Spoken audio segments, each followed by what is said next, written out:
da Paula, só queria que você explicasse por que o seu voto contrário, né, você votou contra a aprovação do orçamento e na hora que vem a votação, né, que foi votação eletrônica, não estava computado o seu voto.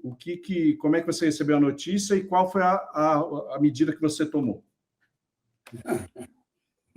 A explicação é simples. Esse sistema foi criado na pandemia que já terminou em 2022. Nesse período todo, né, mais de 3 anos, de 22 até agora, vários foram os problemas que aconteceram com conselheiros, em função da idade, em função de internet, essas coisas todas, mas nunca teve um problema tão sério, porque a diferença é tão grande, como vocês sabem, nas votações, nunca teve a necessidade de se fazer qualquer apuração. Eu falo isso há tempos em reuniões da oposição, que esse sistema ele é perfeitamente manipulável por quem detém o sistema, porque você tem a senha é dada pelo sistema e o sistema pode votar. Neste caso, como é que é? Você recebe um link para se inscrever na reunião, ou seja, tipo assim, 2, 3 dias antes, né? Depois você recebe um link, como eu recebi, no dia 16, na véspera. Como esse próprio documento que o São Paulo apresentou como defesa, dizendo que eu comecei a votação às 22h29 e terminei às 22h48. Você imagina se eu sou tão burro assim de ficar 20 minutos para apertar 3 vezes o botão do computador, a tecla do computador para dar ou não aprovo, né? Aí, às 23h37, a secretaria do Conselho manda um WhatsApp e um e-mail para todos os conselheiros, alertando para que vocês terão 2 links para votar. Que 2 links? Eu já tinha votado. Às 23h37, eu já tinha votado, né? A gente já entrou de novo, a doutora Amanda, já entramos de novo pedindo explicações, porque o problema não aconteceu só comigo, senhores. Não aconteceu só comigo.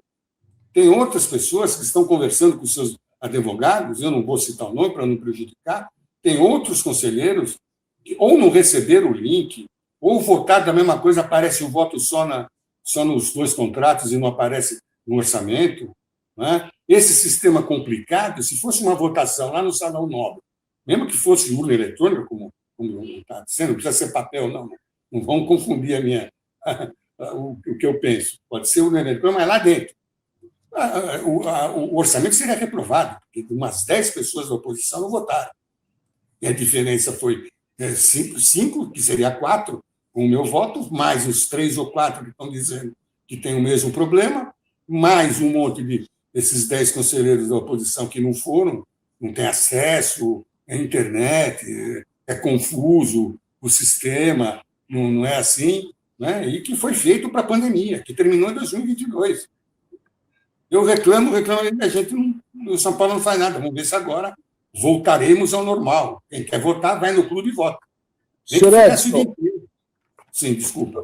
Não, imagina, eu que agradeço aí a sua participação, peço desculpas, né? O São Paulo enviou para a imprensa, inclusive, né, esse documento, né, que são, digamos, como se fosse um extrato, né, do sistema eletrônico com os votos e os seus acessos. O senhor consegue explicar para a gente aqui, o senhor já recebeu esse documento e sabe ao que diz respeito a essa pauta 1 de 2 e pauta 2 de 2, só para a gente entender? Eram 2 contratos, né, o do Bradesco e do Banco Deicoval, né? E o terceiro link era o orçamento, né? Eram empréstimos do Banco Bradesco, do Banco Deicoval, então é 1, 2, e o 3 era o orçamento, né? Eu votei, só que eles trocaram o link, e não aconteceu só comigo. A gente já recebeu isso, é óbvio. São Paulo mandou primeiro para a gente, depois mandou a empresa, mas a nossa advogada já entrou. Uma tréplica já está na mão do outro. Já está na mão dele. Explica para a gente por que eu recebi um link no dia 16, no dia anterior, votei nos 3, que eu não estou acostumado a votar, e eu não tenho problema de manusear computador, trabalho com isso, não tenho problema. A internet em casa aqui é boa, eu trabalho aqui em casa, e estamos pedindo explicações, né? E além de alertar, porque tem gente que está, infelizmente, hospitalizada ou em casa de repouso, que não tem mais condição, e votou. Então, queremos uma explicação. Como é que vota? Qual é a segurança que você tem? Não tem uma biometria, não tem uma selfie que você possa tirar para comprovar o voto que a pessoa está votando, né? Não teria acontecido esse problema. Então, só fazendo esse movimento e perdendo tempo, né, e energia, um monte de gente preocupada com isso, principalmente a advogada, porque não foi só o meu voto, né? Tem outros, como eu falei, que pode alterar o resultado. Então, de novo, esta votação tem que ser anulada. Se o São Paulo não resolver internamente, nós vamos, infelizmente, mais uma vez, para o Ministério Público, que dessa vez parece que acordou e não vai deixar para trás camarote, caneta emagrecedora e outras coisas. Parece que viram que a coisa é séria e que o São Paulo precisa tomar um jeito.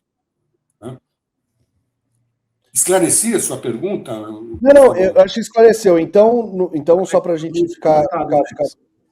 só para a gente ficar claro, desculpa, Alex, eu vou fazer um complemento. Então, o senhor identifica ali que os votos da aprovação dos empréstimos, o seu voto foi computado, mas na votação da aprovação do orçamento é que aí o sistema simplesmente não registrou o seu voto. É isso, Lapola?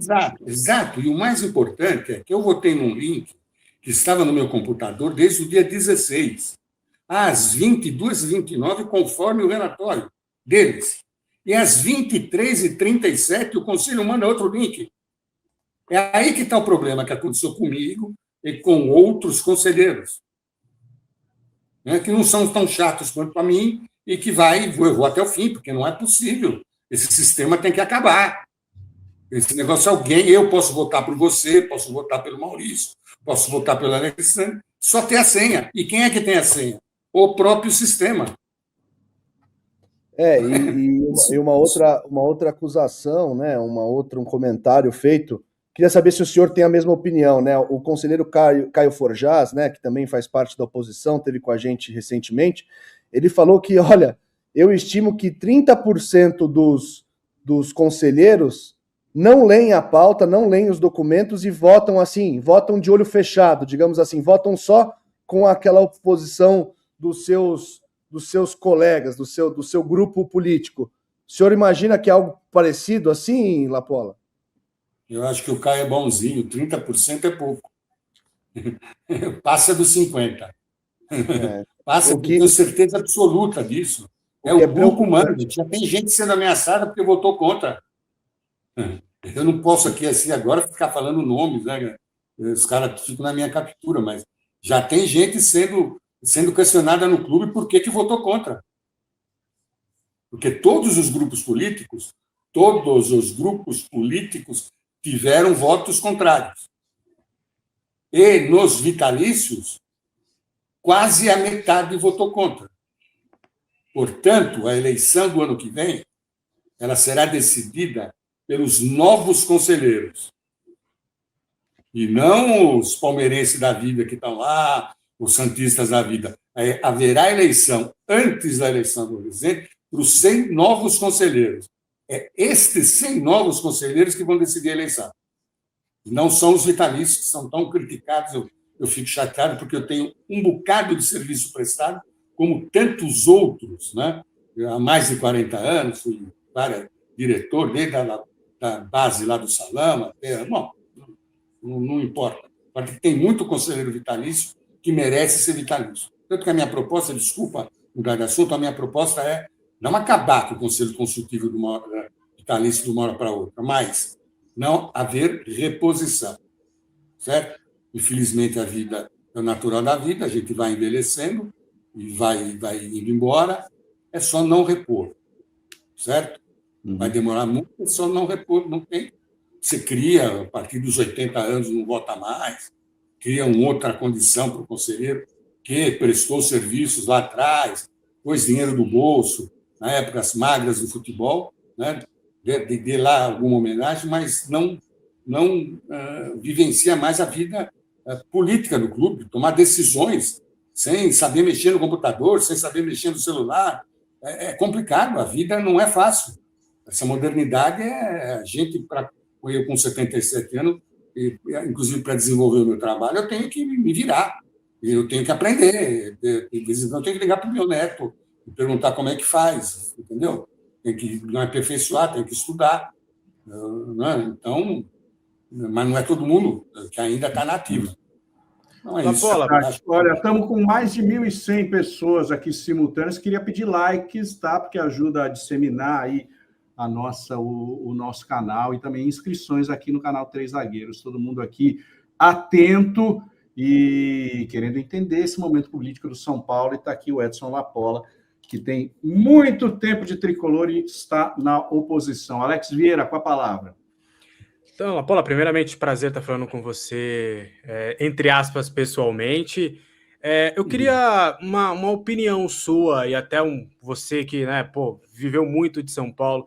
Não seria, ao mínimo, falta de inteligência, talvez, colocar uma votação orçamentária de 2026, algo tão importante para o clube, num prazo muito próximo desses empréstimos do Banco Deicoval e do Bradesco, até podendo causar confusões em algumas pessoas, e ter essas questões dos links? Será que não era o momento de, olha, vamos votar primeiro o orçamento e depois, em um outro período, trazer esses empréstimos? Você acha que não foi uma falta até de inteligência por parte de quem decidiu colocar tudo quase que praticamente no mesmo tempo, né?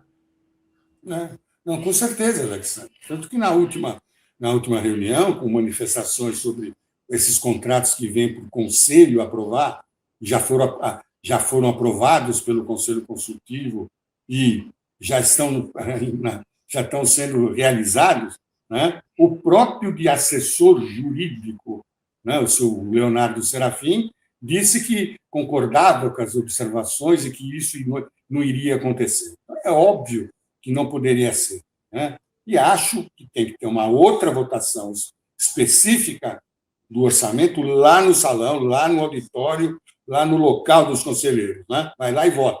Nem que fique o dia inteiro, como você faz nas eleições, né? Fique lá das 8 da manhã até as 5 da tarde e a pessoa vai lá, no horário que puder, e vota, né? Sem negócio de link, sem negócio de celular, sem negócio de computador, pela importância do tema, né? Pela importância do tema. Porque, como eu estou falando, se tivesse sido computado o meu voto, mais alguns, e outros conselheiros tivessem condição de votar, esse orçamento já teria sido reprovado, né? Agora, Lapola, eu queria perguntar para você duas coisas, né? Tem uma pergunta que fizeram aqui no nosso chat. A primeira, o que o senhor acha desse sistema que hoje, digamos, rege a política do São Paulo, né? Que é esse sistema de voto indireto, né? Através da eleição de conselheiros, né? Temos aí os conselheiros vitalícios, como o senhor falou, que o senhor acredita que são aí, digamos, um esteio aí, né? Uma base de sustentação, talvez ética, moral, dos valores do São Paulo grande e tal. Eu queria saber se o senhor acha que esse realmente é a melhor forma da gente ter a representatividade do que querem realmente os torcedores do São Paulo, né? Porque existe um debate muito grande entre o que existe do clube social, né? Aqueles que têm só como interesse saber se a piscina está em ordem, se as quadras de tênis estão bonitas, se a festa junina ou qualquer tipo de evento lá acontece de maneira que os sócios queiram frequentar para os seus filhos, enfim, né, para o seu convívio social, e tem um time de futebol que está passando por um momento de crise absurdo, que, digamos, seria a razão de existência do São Paulo, né, o seu time de futebol. Eu queria saber primeiro, então, se o senhor acha que esse método de eleição, que é o que está vigente praticamente desde a instituição do clube social, se é a melhor forma hoje de representar a torcida do São Paulo e o seu interesse. Evidentemente que não. Vou te dar dois exemplos. Na eleição de 2002, do Marcelo Gouveia, eu fiz parte da equipe de trabalho dele, das eleições, e a gente criou, uma das coisas era que São Paulo tem 3 unidades de negócio: estádio, futebol e o social, e que essas coisas têm que ser administradas separadamente. Eu, como um homem do meio, até chegava a falar que o próprio estádio devia ser feito por uma empresa de eventos, como é o Allianz hoje. Mas isso eu falei em 2001, 2002. Em 2011, quando eu fui candidato a presidente contra o 3º mandato do Juvenal Juvencio, a minha plataforma administrativa, que você é obrigado a fazer, ela está aí para todo mundo ver, de abril de 2011, ela já contava, primeiro, com essa separação das 3 unidades de negócio, né? Ser administrada separadamente, com verba separada, e o principal, voto do sócio-torcedor, até por ter criado o sócio-torcedor em 99. Em 2011, eu coloquei isso na plataforma administrativa. Hoje eu faço parte da Frente Democrática e, novamente, nós estamos colocando isso. Bom, o voto do sócio, lógico, e do sócio-torcedor, né? Uma eleição direta para presidente, né? Isso a gente fez em 2011. Hoje a gente está insistindo novamente. Vai dizer que o peso, lá naquela época, em 2011, eu me inspirei no Estatuto do Internacional de Porto Alegre, que dava pesos diferentes para o sócio-torcedor. Não pode ter o mesmo peso. O cara entrou, sócio-torcedor, o associado do São Paulo, para votar, precisa ter 2 anos. Para ser conselheiro, precisa ter 4. Para ser vitalício, precisa ter 8. Né? Então, o sócio-torcedor teria uma regra para poder votar, né? E o associado, com certeza, já deveria estar votando, né? Como são todos os outros clubes. Acho que é só o São Paulo hoje. Aqui em São Paulo, com certeza. Palmeiras, Corinthians, Santos, o sócio vota, né? Já alguns, o sócio-torcedor também vota, né? Então, respondendo a sua pergunta, sou totalmente contra esse modelo e que nós vamos conseguir derrubar e vamos mudar, você pode ter certeza. Ou os São Paulinos podem ter certeza. Mal e Alex, só me permite só um complemento, que na verdade eu acho que tem a ver com esse tema. E a questão da SAF, Lapola? Assim, eu queria saber se é algo que dentro do São Paulo, acho que dentro do seu grupo, ou até mesmo a sua opinião individual, particular, se é algo que, para o momento que São Paulo vive, que precisa realmente de uma limpeza, né, de uma reestruturação geral em todas as áreas do clube, se a SAF seria o melhor caminho. A gente sabe que, evidentemente, os modelos de SAF que surgiram aí foram para clubes que estavam praticamente em situação falimentar, né? Queria saber se o senhor acha que a situação do São Paulo chegou nesse nível, né, de um estágio falimentar, ou seja, de quase de insolvência, de não resolução pelo método convencional, e se uma suposta administração profissional ou o São Paulo tendo um dono, se as coisas melhorariam para o time de futebol novamente. Olha, eu tenho a minha opinião particular. Lá no início participei de muitas discussões, inclusive com o Mansur, com outros profissionais da área. Num primeiro momento, eu tenho a tendência a ser favorável à SAF. Acontece que, neste momento, no São Paulo, é impossível pensar nisso. Primeiro, você precisa acertar o modelo de separação do social do futebol. Depois, não pode se começar a discutir SAF agora só para entrar dinheiro, para poder... E, infelizmente, você tem bons modelos de SAF no Brasil, mas você tem umas coisas estranhas. Veja o Banco Master e o Atlético Mineiro, né? Veja o Botafogo como está passando. No primeiro momento, foi campeão da Libertadores, até hoje está uma confusão, acha que é pior que o do São Paulo, né? Então, com essa cabeça que nós temos hoje, com esses gestores que nós temos hoje no São Paulo, não dá para discutir SAF, não dá. Se nós tivéssemos um grupo com Laudo Natel, Manuel Raimundo, Henri Aidar, Marcelo Calgové, se poderia até discutir, né? A solução para o São Paulo hoje é a solução que o Flamengo foi brilhante lá. 4, 5 anos de redução, de sacrifício no futebol, para poder não ir para a insolvência novamente, né? Nesse momento, não dá para discutir SAF no São Paulo, enquanto a gente não acertar essas coisas todas, o camarote, a maquininha no clube, essas coisas precisam ser primeiro. Eu sei que o torcedor não quer saber disso, o torcedor quer saber de ter um time bom, e não contratar sub-40. São Paulo agora veio mais um sub-40. Né? Então, eu sei que o torcedor quer saber do futebol, mas a torcida do Flamengo também quase caiu, né? E hoje é essa potência que é em função da sua torcida, e nós temos hoje a terceira maior torcida. Fazer o que o Flamengo fez é só ter capacidade.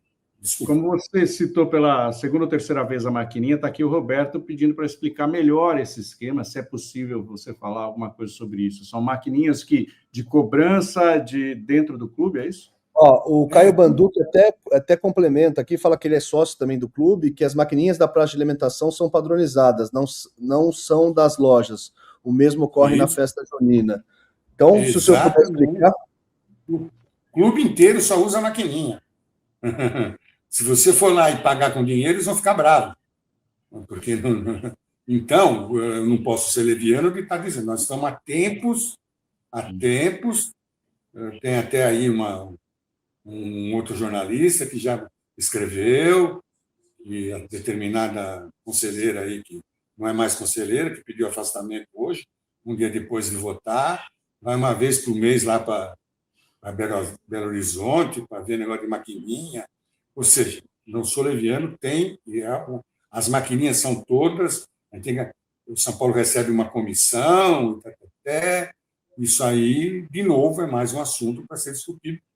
Não fica só nas maquininhas, é o contrato da time forte, de uma hora para outra apareceu para administrar as escolinhas do São Paulo, que nós criamos lá atrás, e que já trouxe craques como Casimiro, o Marcelinho Lucas veio de uma escolinha do Corinthians, o Antony veio de escolinha de Osasco, e tantos outros que agora não lembro, né? E de uma hora para outra aparece uma empresa do Rio de Janeiro para administrar as escolinhas do São Paulo, sendo que os proprietários das escolas até hoje não concordam com isso. Então, esse é um outro problema, é um outro assunto que fica às escuras, não vem explicações, né? Você não acha no orçamento, entra lá produto licenciado, você não sabe exatamente quanto é que essa time forte está pagando para o São Paulo. Ou seja, você lê relatório do Conselho Fiscal, sempre tem não consegue ver os contratos, etc. Então, como eu falei, as nuvens grafites estão se dissipando e o céu está começando a ficar azul. Nesse sentido, a gente sabe que essa gestão não é nada transparente. Todas as indicações do presidente Casares é de uma gestão monocrática ou, no máximo, compartilhada com 3 ou 4 pessoas, que são essa do círculo íntimo do presidente Casares, que tem apego pelo poder. A gente sabe que essa questão da separação também ela tem que ser protegida de repente, uma manobra que vai perpetuar ainda mais Júlio Casares no poder, de repente, virando CEO de uma SAF, né? Lapola, eu queria saber dos próximos passos administrativos. A gente teve hoje o pedido de afastamento. Como é que foi? Ela saiu a Mara Casares, que é esposa do Júlio Casares. Ela tinha tido um licenciamento do cargo de diretora, agora se afastou do conselho, é isso? Exatamente, o doutor Otten inclusive, já nomeou um suplente. Né? E uma manobra, claramente. Não, né? Douglas não, só licença do cargo de diretor de Cotia. Por enquanto, mas acho que isso é uma manobra, porque, com isso, a comissão de ética do Conselho não pode mais julgar, ela não é do Conselho. Né? Então, Desculpe, interrompeu aí, deu uma picotada na sua fala. Retoma esse raciocínio, por favor.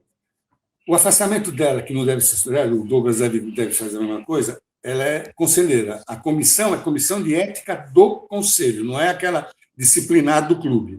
É do Conselho. Ela, sendo conselheira, o que a Comissão de Ética do Conselho pode fazer? Nada. Nada. Ela está, na verdade, tentando fazer uma manobra para evitar algum tipo de sanção dentro do clube. Mas a gente sabe, que o Ministério Público já está de olho. Aliás, nesse tema, Lapola, se você puder trazer mais luz para nós, quem é dentro do São Paulo que está capitaneando assim, esse contato com o Ministério Público para tentar que esse suposto crime, né? Tem várias tipificações aí no Código Penal sobre esse tipo de, até mesmo de tentativa de supressão ali da parte lesada ali, né? De achaque ali, né? Para tentar fazer com que a denúncia não viesse a público. Quem é dentro do São Paulo que está, digamos, capitaneando esse contato? É da situação ou é da oposição? Não, são duas frentes. Uma é a Frente Democrática, formada por mim, conselheiro, por sócios, por torcedores, e pela doutora Amanda, que é a que comanda o PCD, que é um outro problema que o São Paulo tem. Não sei se vocês sabem, eu também sou. Na minha época não tinha gotinha e eu tive poliomielite, né? E agora, ainda para completar, tem uma prótese no joelho que era bom. Eu joguei bola, desfilei, essas coisas todas aí. Então, a doutora Amanda é um gênio. Nós já entramos no Ministério Público com a história dessa gravação aí, né? Daquela anônima, e já entramos com... ela entrou, nós entramos, a Frente Democrática, com o negócio das canetas emagrecedoras.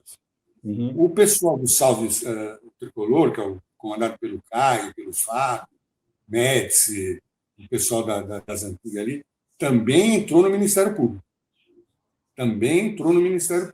Né? Já entrou, então, porque eles estavam preparando, né, argumentando bem e tal. Nós entramos. Nós já entramos, eu tenho o protocolo das duas. Eu sei que eles estão preparando também, tanto que para não assinar as duas, né, o Caio e o Fábio, que fazem parte da Frente Democrática, optaram por fazer pelo grupo da antiga tradição, que é o grupo político. E tudo bem, normal, nosso objetivo é que essa coisa que, dessa vez, o Ministério Público não faça como fez outra vez. Vou repetir, a história da Fariste, quando foi para frente, o Ministério Público foi consultar o advogado do São Paulo. O advogado do São Paulo falou: não, nós não fomos lesados e não precisa mais fazer investigação. Quem era o advogado do São Paulo? Um dos 5 envolvidos, o Leonardo Serafim, que as pessoas chamam de Jack advogado, né? Que eram os 5 Jacks lá.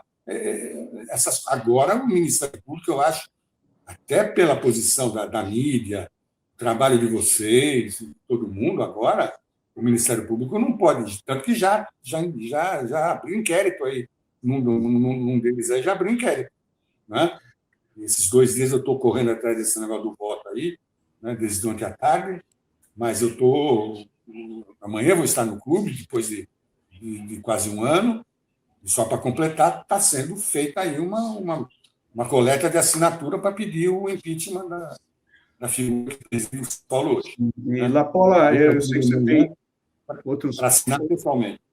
Tá, eu sei que você tem outro compromisso aí para não tomar muito seu tempo. Eu queria saber, em relação ao que será feito para Júlio Casares e Márcio Carlomagno em relação a esse escândalo do camarote, porque naquele áudio, né, nessa conversa que houve entre Mara, Douglas e a Adriana, o Carlomagno é citado como alguém que sabe do ocorrido e teria cobrado do Douglas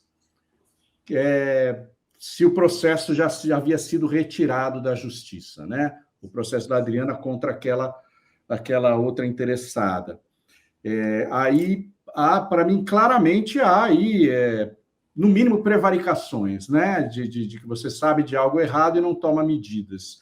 E de que maneira isso pode acarretar uma saída, um afastamento dessas duas figuras que hoje são os mandatários do São Paulo? Júlio Casares, o presidente, e o Márcio Carlomagno. É o que eu falei antes. Nós, os conselheiros, nós estamos fazendo um requerimento solicitando o impeachment dele. Né? Se é de 50 assinaturas, vai ser facilmente coletadas 50 assinaturas, né, para dar encaminhamento. O superintendente, porque o Estatuto do São Paulo não prevê CEO coisa nenhuma, é mais uma falácia do atual presidente, o superintendente remunerado deveria já ter sido exonerado pela própria... Ser mandado embora, como o próprio Douglas fala na gravação. Já deveria ter sido mandado embora. Ele não pode, porque ele é figura primordial nessa história do camarote. O camarote é dele, na frente da... Fazem reunião lá embaixo. Tem a sala aqui em cima e tem lá embaixo. Faz almoço, faz reuniões quando é coisa mais importante, faz reuniões lá fora, tem visão para o campo e tudo mais, lá fora não, lá embaixo. Né? É óbvio que teve interferência dele para o aluguel, para a venda desses ingressos aí todos. Né? E nós já tomamos providências, está no Ministério Público. Nós vamos fazer isso fora do São Paulo e vamos fazer dentro. Né?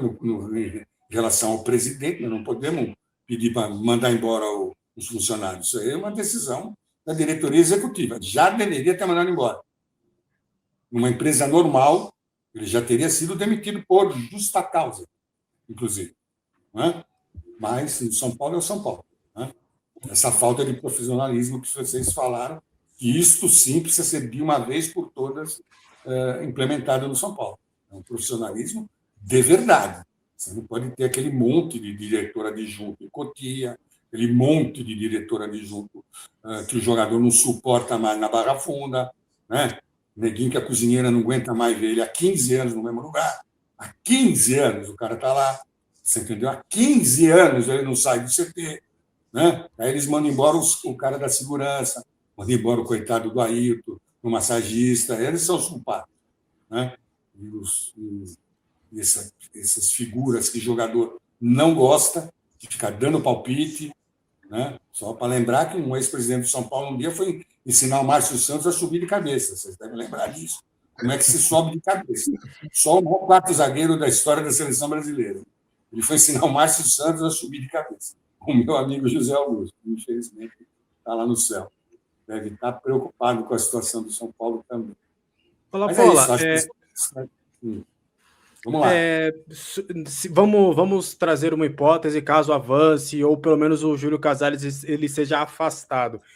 Eu queria saber de você, até porque é uma figura que não foi vista, né, e foi pouco falada nesses 5 anos de gestão Casares, que é o Helwi Massi Júnior, né, que é o vice. O que é a oposição, o que você pensam sobre a figura do Helwi internamente, e se ele sendo essa pessoa que tomaria a frente por alguns dias ou até o final do mandato na presidência, o que o torcedor do São Paulo pode ver da visão da oposição sobre essa figura que é importante dentro dos bastidores do Conselho do São Paulo? O Arrimassis é uma figura sensacional, prezo da amizade dele, ele tem os seus negócios, tem uma filha que tem envolvimento político, né, muito bem também na sua vida profissional. Ele não vai assumir o cargo. Isso eu posso garantir para você. Ele não vai assumir o cargo. Uma bucha de 1 bilhão de dívida. Ele tem os negócios dele, tem o assessoramento, né, tem a carreira da filha, né, tem o bem-estar dele. Ele não vai assumir essa... Provavelmente seria, ou será, se Deus quiser, ontem, e que tem um prazo estatutário para convocar uma reunião, como aconteceu o Leco na saída do Carlos Miguel. Né? Então, eu acho que o caminho será esse. É a minha opinião e de alguns outros colegas do Conselho, que o Arri não quer... Não é fácil, a situação de São Paulo não é fácil. Né? Então, eu acho que ele não assume e vai para o outro, e o outro tem lá um prazo, acho que é 30 dias, para convocar uma nova eleição com estes conselheiros de hoje. Né? E depois, no final de 2026, haverá uma assembleia no clube para a eleição de 100 outros conselheiros, né? 100 novos conselheiros. Esses vencem o mandato. Né?